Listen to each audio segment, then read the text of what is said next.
Charles Copolani, bonjour. Bonjour. En cette période de confinement, est-ce qu'il y a des enseignements particuliers à tirer sur les jeux en ligne ? L'offre a considérablement diminué et de ce fait, le produit des paris sportifs a chuté considérablement de plus de 90%.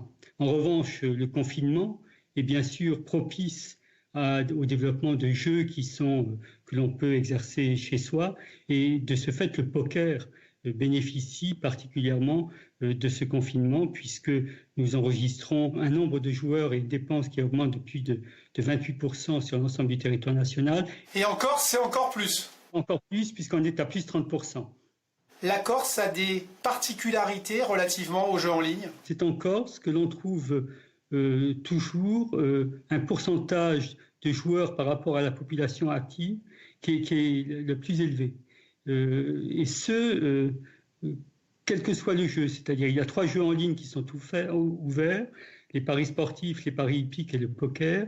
Et dans ces 3 jeux, la Corse se situe toujours dans le peloton de tête, je dirais. Là, en ce moment, il y a tout de même quelques paris sportifs. On pense au championnat biélorusse, les joueurs corses et les autres jouent à ces championnats-là. Tout à fait. En période normale, une compétition en Biélorussie génère entre 10 000 et 40 000 euros de mise selon le niveau de la compétition.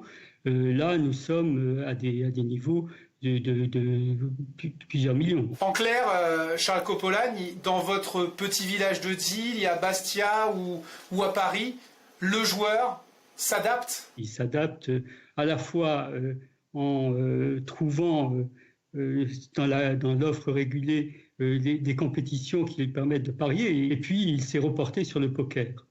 Et c'est là, si vous voulez, que nous souhaitons quand même appeler l'attention des joueurs. Oui, parce qu'au-delà du sourire, c'est quand même inquiétant tout cela.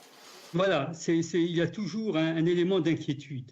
Alors certes, on ne devient pas addict du jour au lendemain, mais on peut prendre un certain nombre d'habitudes qui peuvent être gênantes. D'autant plus, Charles Copolani, que le joueur moyen est plutôt jeune. Effectivement, en matière de paris sportifs, 70% des joueurs ont moins de 35 ans. En poker, c'est de l'ordre de 60%. Avec en paris sportif, une proportion de joueurs entre 18 et 24 ans qui est de l'ordre de 30%. En définitive, Charles Copolani, vous, autorité de régulation des jeux en ligne, vous êtes à même de dispenser des conseils, y compris en cette période de confinement ? Il faut alterner les loisirs, il faut se fixer aussi un budget et s'y tenir. Et surtout, si on perd, il ne faut pas essayer de se refaire, il faut au contraire s'arrêter et reprendre ses esprits. Merci pour tous ces bons conseils, Charles Copolani. Merci beaucoup.